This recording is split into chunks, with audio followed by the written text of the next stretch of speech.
Hello, hello, je suis ravie de vous retrouver pour le message des oracles de ce 29 et 30 octobre.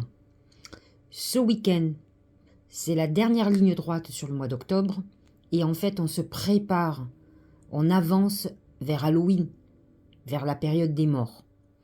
On ressent déjà que le voile est de plus en plus fin. Ça peut être des moments de nostalgie sur notre passé, mais aussi beaucoup d'intuition et de reconnexion à nos défunts. Dans le ciel, nous avons Mars, le 30, qui va être rétrograde. Actuellement, il est en Gémeaux. Et en fait, vous allez commencer à sentir un ralentissement. Il faut que vous fassiez très attention. Ça peut être des moments où on peut avoir des infections pulmonaires, on peut avoir des conflits, certaines choses qui vont être mises au point, des trucs qui pouvaient vous perturber depuis longtemps qui vont exploser. Alors essayez de maîtriser ces énergies pour garder un calme intérieur, mais avec un Mars en Gémeaux, ça va être très compliqué de rester au calme. Surtout faites très attention, vos impulsivités pourraient créer des accidents, qu'ils soient des accidents ménagers comme des accidents de véhicules. L'ours nous montre cette agitation et ces conflits, cette colère qui peut vous habiter. Mais attention, l'ours est aussi un moment de repli sur soi. N'oublions pas que l'ours brun hiberne l'hiver. Alors, vous allez me dire, on n'est pas encore en hiver. Oui, mais si l'oracle nous montre ça, c'est que nous allons être dans une période d'introspection. Et les énergies du scorpion sont favorables, ou en tout cas, nous incitent à aller vers l'intérieur, et encore plus les périodes des morts. C'est ce repli dans le sombre, dans la nuit où se trouvent nos défunts. L'ours a besoin de se retrouver et ne veut surtout pas être dérangé. Vous pourriez être très agressif ou agressive si vous sentiez qu'on vous sort de votre torpeur, de ce moment de calme et de besoin de se retrouver avec vous-même, donc d'être dans des moments de solitude volontaire. Deuxième oracle, s'aimer.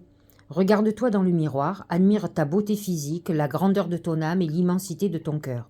Nourris-toi de cet amour infini, offre cet amour à ton être, donne-toi ce que tu attends en vain de l'autre.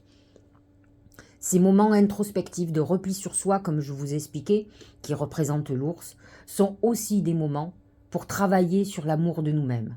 C'est un bon moment pour faire un travail, pour voir nos qualités, nos défauts, et nourrir de l'affection, du bien-être, prendre soin de soi et montrer à quel point vous vous aimez.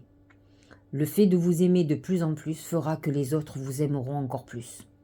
Donc à vous de commencer par vous-même avant de vouloir que les autres vous aiment. L'univers, ouverture, énergie divine, permettre à l'univers de nous aider et de vous guider. Comme je vous l'ai expliqué, nous sommes dans une période où le voile entre le monde des morts et le monde des vivants est devenu très très faible. Nous allons pouvoir effectivement nous reconnecter et ressentir encore de façon plus puissante les messages de nos guides. Cette période introspective va nous aider justement à cette reconnexion.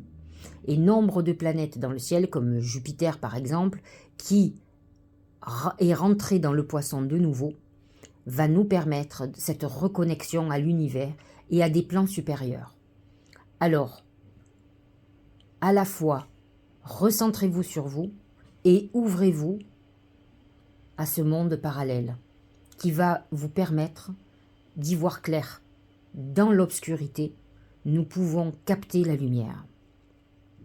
J'espère que vous passerez un très bon week-end. On se retrouve lundi 31 octobre pour parler de cette phase d'Halloween. Je vous souhaite dès à présent un très très bon week-end. Et prenez soin de vous.